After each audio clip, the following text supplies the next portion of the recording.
তোমার কোথাও যেতে হবে না, তুমি এই বাড়িতেই থাকবে, আমি তোমারে বিয়ে করব। তোমার সাহস হয় কেমনে আমার এই ধরনের প্রস্তাব দেওয়া? এই তুমি কি ভুলে গেছো আমি তোমার ভাবি হই, তুমি আমার দেবর। কিন্তু তুমি আমার দেবর হওয়া সত্ত্বেও না আমি তোমাকে কোনো দেবর হিসেবে মনে করি নাই। আমি সবসময় তোমার আমার নিজের ছোট ভাই মনে করছি। আর সেই তুমি কিনা আমার বিয়ের প্রস্তাব দিছো? তোমাকে মাথাটা সব নষ্ট হয়ে গেছে, পাগল হয়ে গেছে তুমি।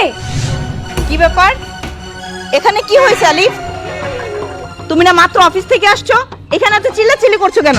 চিল্লাচিল্লি কি এমনি এমনি করছে? তার তো গায়ে লাগছে, কারণ তার ভাবি বাড়ি ছেড়ে চলে যাচ্ছে। মা, আপনি কি কিছু বোঝেন না? আপনার ছেলে যে দিন দিন চেঞ্জ হয়ে যাচ্ছে সেটা কি আপনি বোঝেন না? আমি তো ঠিক ভালোভাবেই বুঝতে পারি। আমি তো এই জন্যই বলি যে ভাবির প্রতি তার এত দরদ কিসের জন্য? যখন অফিস থেকে আসবে ভাবি কোথায়, ভাবি খেয়েছে, বাচ্চা খেয়েছে, সব সময় দেখি ভাবি ভাবি ভাবি। কই তোমার মাথার মধ্যে তো একবারও আমি নাই? আমার কথা তো অফিস থেকে একবারও এসে বলো না যে অথই তুমি খেয়েছো কিনা? সব সময় ভাবি কি করছে, ভাবি ঠিক আছে কিনা, ভাবির কখন কি লাগে একটু খেয়াল রেখো। বাবা, মায়ের চেয়ে মাসির দরদ বেশি। ভাবির জন্য তোমার এত দরদ কিসের জন্য সেটা কি মনে করেছো আমি বুঝি না? আমার এখন কি মনে হয় জানি না, আপনার ছেলের সাথে আর ভাবির সাথে একটা ইটিস পিটিস সম্পর্ক আছে। এটা তুই কি করলি আলিফ? তুই আমার সামনে দাঁড়িয়ে তুই বোমার গায়ে হাত তুললি? হ্যাঁ, হাত তুলছে, আমি তুলতে বাধ্য হয়েছি।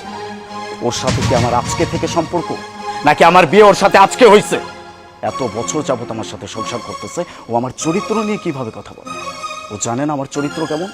হ্যাঁ, আমি বলছি, আমি ভাবির সম্পর্কে এত খোঁজ খবর রাখছি একটাই কারণে, কারণ ভাবির যেই মানুষটা থাকার কথা, ভাবির মাথার উপর যে বট গাছটা থাকার কথা, সেই গাছটা আর নাই, এই দুনিয়া থেকে চলে গেছে।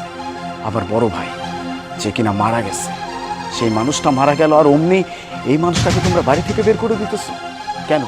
কি অন্যায় করছে? কোনো অন্যায় করছে? তোমাদের কোনো পাকা ধানে মই দিছে?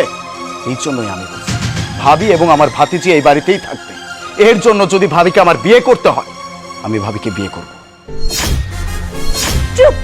আর একটা কথা না, একটা চড় খাইছো, আর একটা চড় খাইতে চাও? আমি তো তোমার ভাবি, তোমার মায়ের মতো। এই বাড়িতে বিয়ে হয়ে আসার পর তোমাকে ছোটবেলা থেকে মানুষ করছি, সেই আমি তোমাকে বিয়ে করব? দেখেছেন, দেখেছেন মা, আপনি দেখেছেন আমার কথার সাথে সবকিছু মিলে গেল।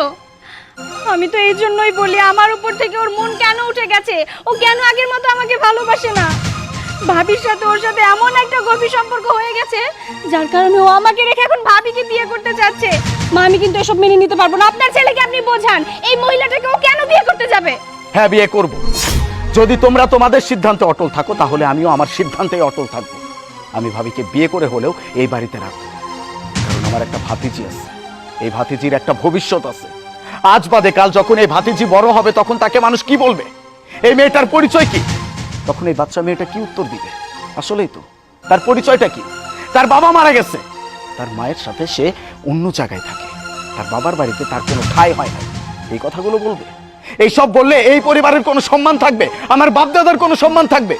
আর তোমরা কিভাবে ভুলে গেলে? মা, তুমি কিভাবে ভুলে গেছো?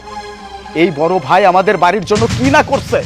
আমাদের বাপ দাদার জায়গা জমি ছিল, বাড়ি ঘর কিন্তু ছিল না। এই যে এত বড় একটা আলিশান বাড়িতে থাকতেছো, এই বাড়িটা কে তৈরি করে দিছে? সেই বড় ভাই তৈরি করে দিছে। আর এত কিছু তোমরা কিভাবে ভুলে যেতে পারো? শোনো, অকৃতজ্ঞ তোমরা হইতে পারো, আমি হইতে পারবো না। আমি তোমাদের সামনে সাফ সাফ করে বলে দিতেছি, এই বাড়িতে ভাবি থাকবে মানে থাকবে।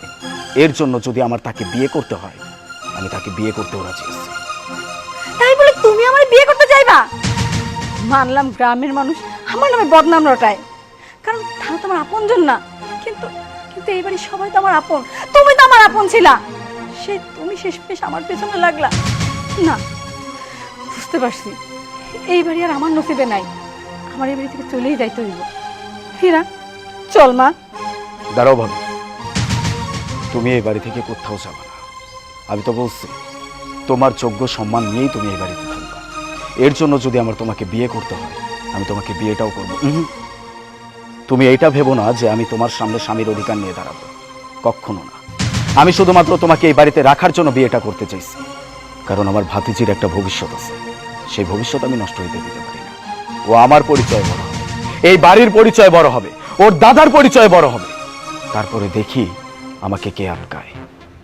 আলিফ, আমি তো এইভাবে কখনো ভেবে দেখিনি যে আমার নাতনিটার ভবিষ্যৎ কি হবে।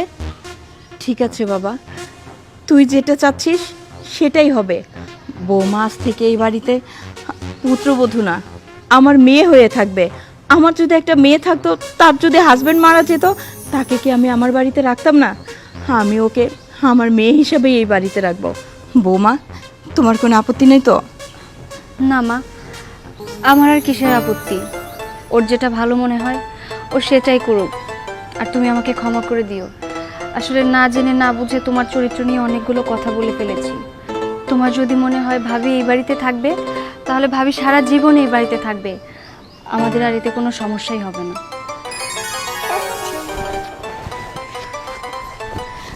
চাচ্চু, তুমি আমার চাচ্চু, তুমি আমার আব্বু।